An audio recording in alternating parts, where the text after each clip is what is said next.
Bonjour à tous et bienvenue dans cette deuxième partie du coin lecture de juin, où nous revenons sur mes lectures de mai. Comme la semaine dernière, puisque je tourne, n'est-ce pas, les trois coins lecture en même temps, petite énergie, extinction de voix dimanche dernier, ah là là, ne forçons pas trop. On va rester sur un niveau calme, un niveau de détente optimal. Donc on va parler d'un auteur et d'une autrice dont je parlais plus régulièrement au début du coin lecture, que j'avais envie de retrouver un peu, donc à savoir Bernard Werber et Margaret Atwood. Et on va commencer par Bernard Werber avec La planète des chats, la conclusion de la trilogie des chats que nous avons entamée avec donc Demain les chats et Sa Majesté des chats. Et on termine avec La planète des chats. Donc vous avez remarqué, à chaque fois c'est un jeu de mots sur un célèbre livre de science-fiction.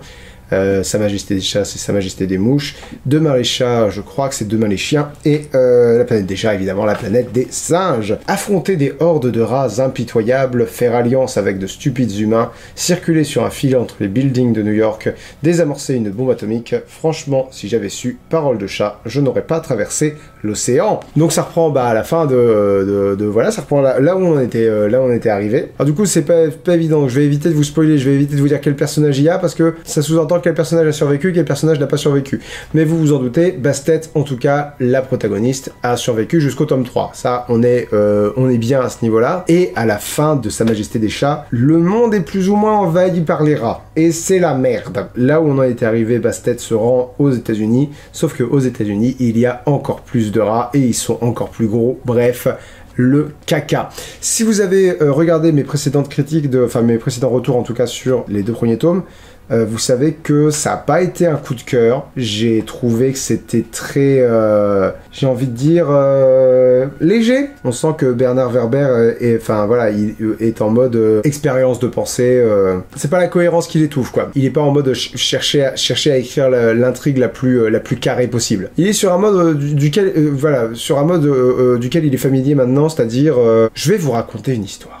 Voilà, je vais vous raconter une histoire et puis je vais vous parler de trucs scientifiques qui arrivent vraiment dans le monde réel, qui sont chouettes. On va parler aussi un peu culture, histoire ancienne, on va parler mythologie, on va parler état de l'avancée scientifique concernant l'exploration spatiale un peu, et concernant... Enfin, voilà, on va parler de choses et d'autres, et on va parsemer ça dans un livre de science-fiction très léger, où les chats ont des comportements anthropomorphiques, enfin tous les animaux ont des comportements anthropomorphiques, dans une espèce de fable à mi-chemin entre le conte et la science-fiction. Et alors autant dans le premier j'avais été surpris, le deuxième j'avais été déçu, le troisième je m'étais dit, tu sais quoi, vas-y, ok, je relève plus les erreurs de cohérence, la cohérence passe à la trappe, aucun problème, si j'ai accepté les règles, quoi, j'ai accepté les règles du jeu. Est-ce que je l'ai plus apprécié du coup?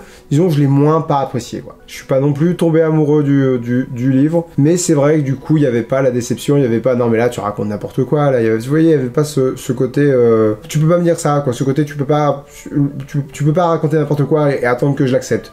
Parce que là je suis vraiment rentré en mode, c'est le troisième tome, ça va pas changer maintenant, et faut boucler la trilogie. Il y a des incohérences, comme dans les deux premiers livres, même critique que pour les deux premiers livres, c'est-à-dire, on sait pas trop si on est dans un univers réaliste ou pas, parce qu'on est toujours à mi-chemin entre les deux, c'est-à-dire qu'à un moment donné, il y a un animal qui se fait installer une clé USB dans le front, dans la nouvelle tour du World Trade Center, type, ok.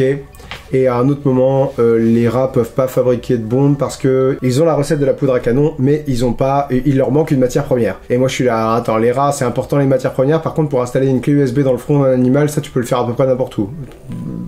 Mais faut vraiment laisser tomber ce genre de considération. Faut accepter que Bernard Werber est dans ce mode-là où c'est un auteur qui a plus rien à prouver à personne et il s'amuse. Voilà. Il joue avec ses idées, t'adhères pas. Pour moi, c'est pas assez rigoureux, quoi. C'est un peu trop Bernard Werber, quoi. Un peu trop Bernard Werber en roue libre. Mais c'est déjà la critique que j'ai fait des deux premiers. Je savais vers quoi on allait. On se dirige vers une conclusion qui est très attendue, c'est-à-dire que à partir du moment où, parce que je dis très attendue, mais parce que j'ai lu presque tous les Bernard Werber avant ça et que je sais vers où on se dirige en général.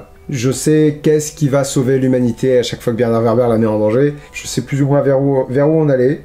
C'est vers là qu'on est allé, vers une fin un peu douce amère. Très dans la veine de ce que fait Bernard Werber d'habitude. Oui, ça finit bien, mais pas du mieux que ça pourrait finir. Il y a plusieurs choses qui sont attendues, on en parlera plus en détail lundi soir sur Twitch, sur LinksTS, dans laquelle on revient sur les coins lecture pour que je vous parle plus en détail avec spoiler.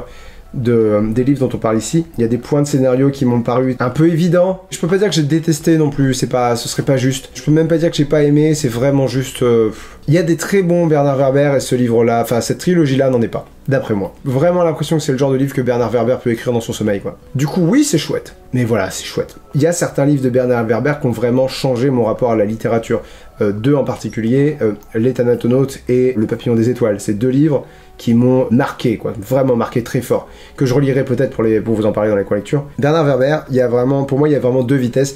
J'ai jamais vraiment lu de très mauvais livres de Bernard Werber, parce que je pense que c'est quelqu'un qui est quand même assez exigeant envers lui-même, qui a une curiosité qui va de toute façon fasciner un peu, ma propre curiosité. Mais je sais que Bernard Werber peut écrire d'excellents livres, en tout cas des livres qui me parlent vraiment très fort. Et celui-là n'en est pas. Du coup, c'est un peu frustrant, mais je savais à quoi me lancer je savais à quoi m'attendre quand j'ai commencé la lecture. Et parlant d'auteurs et d'autrices qui peuvent me parler très très fort, Margaret Atwood, La femme comestible, son tout premier roman. Marianne se cherche irrésolue, va se marier, sans passion, et vit la plus étrange des expériences. Peu à peu, elle ne peut plus rien manger. Chez elle alors, tout se détraque, car moins elle peut avaler, plus elle se sent elle-même dévorée. Comme si, de membre bienveillant de notre société de consommation, elle se retrouvait dans la peau de l'un de ses produits. Publié en 69, avant même l'essor du féminisme, La femme comestible traite le thème de l'aliénation de la femme et de sa place dans une société de surconsommation qui en était, elle aussi, à ses prémices. Je sens que la quatrième de couverture va résumer tout ce que j'ai à dire du livre. Formidable reflet d'une époque, ce premier roman contient déjà tout ce qui fera de Margaret Atwood, alors tout juste trentenaire, la plus grande romancière canadienne contemporaine, un regard visionnaire, de l'imagination à revendre, une construction narrative brillante et un style plein d'humour, d'ironie et de justesse. Le Point écrit « Diva des lettres à l'humour décapant, la Canadienne Margaret Atwood a tissé au fil des ans une œuvre magistrale mêlant polar, fantastique, SF et critique sociale avec une imagination débordante et une grande inventivité d'écriture. » Traduit par Michel Albaré-Match. Ouais, bah c'est ça. Le livre a été publié en 69, mais il a été écrit bien avant. C'est son premier roman, elle n'a pas été édité avant un certain temps, donc il a été écrit au début des années 60. C'est dingue.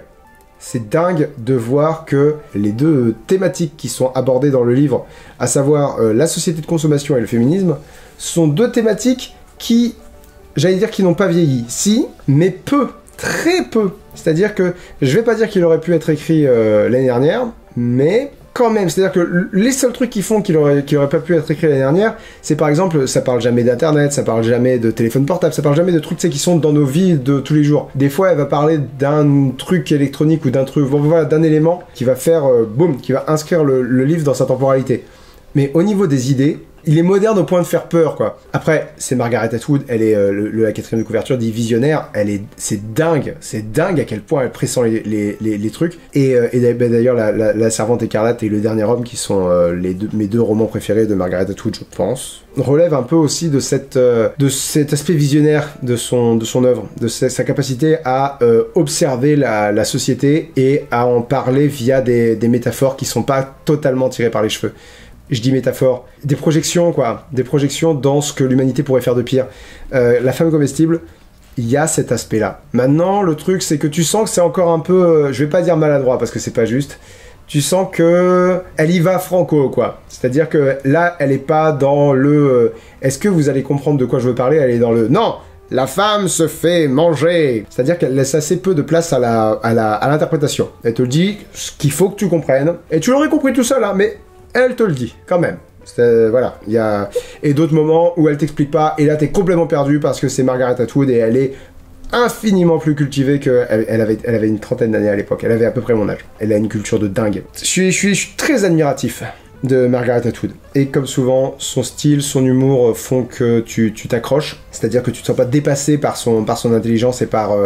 tu sens vraiment que c'est juste quelqu'un qui est plus intelligent que toi et qui est plus visionnaire que toi, mais qui t'accompagne. T'es la bienvenue, quoi, à lire ses livres. Il y a de la place pour toi en tant que lecteur grâce à cet humour. Et elle a été capable d'anticiper, je veux dire, écrit au début des années 60. Je sais pas très bien où en était le féminisme à ce moment-là. Il me semble que c'est avant la deuxième vague, je suis pas sûr et certain. Mais elle a compris des problématiques qui, à mon avis, quand tu es une femme, ces problématiques-là, elles sont pas très difficiles à comprendre dans le sens où tu les vis, et donc comme tu les vis, tu ne peux que les constater finalement. Mais quand tu es un homme, même dans les années 2020, c'est pas forcément évident. Donc là, voir ce livre-là écrit il y a à peu près 60 ans, qui t'explique des trucs que toi t'as compris relativement récemment, c'est un peu vertigineux. C'est un peu vertigineux.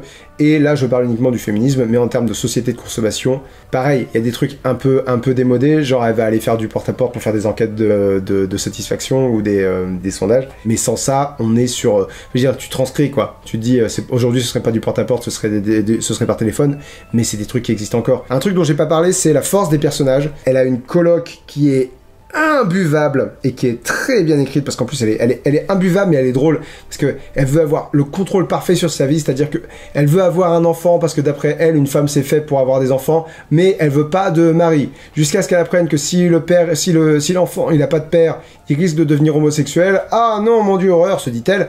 Jamais de la vie parce qu'elle considère que l'homosexualité c'est une maladie. Joyeux mois de la fierté au moment où j'écris, au moment où je tourne cette vidéo. Bref voilà, elle pense ça. À quel point c'était commun dans les années 60 ou à quel point c'est fait pour qu'on l'aime pas, je ne sais pas. Du coup elle va dire au gars qu'elle a manipulé pour lui faire un enfant à son insu à lui.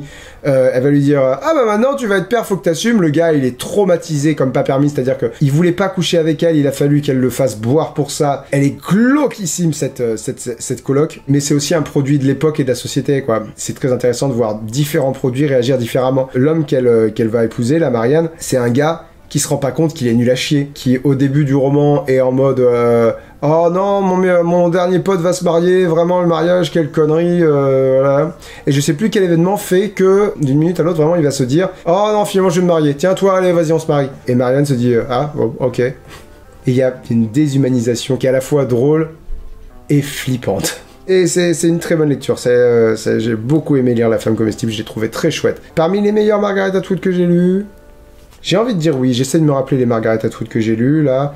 La trilogie Mad Adam, il est moins bon que Le Dernier Homme, mais il est meilleur que les deux autres. Il est meilleur que Captive. Ah, à peu près au niveau de Captive, voilà. Moins bon que La Servante écarlate. Voilà, il est quelque part dans les 3e, 4e, enfin voilà, il est dans les bons Margaret Atwood. Et bon Margaret Atwood, c'est une sacrée barre à atteindre. Merci à tous d'avoir regardé cette vidéo. N'hésitez pas à me dire ce que vous avez pensé des livres dont on a parlé aujourd'hui. N'hésitez pas à passer sur Twitch demain soir sur la chaîne LinksTS pour discuter avec moi de ces 2 livres. Et je vous laisse sur la question de la semaine. On a parlé de Bernard Werber, on a parlé de Margaret Atwood. Est-ce qu'il y a d'autres auteurs, d'autres autrices dont je parlais un peu plus ou dont j'ai parlé déjà une fois il y a maintenant plusieurs années, puisque c'est une émission... Mais vas-tu te taire? Est-ce qu'il y a d'autres auteurs, d'autres autrices dont j'ai déjà parlé dans le coin lecture et dont vous aimeriez m'entendre parler à nouveau parce que ça fait longtemps qu'on ne les a pas évoqués? N'hésitez pas à commenter votre réponse et d'ici la semaine prochaine, je vous souhaite une très bonne fin de journée et bisous, bonne soirée. Ciao.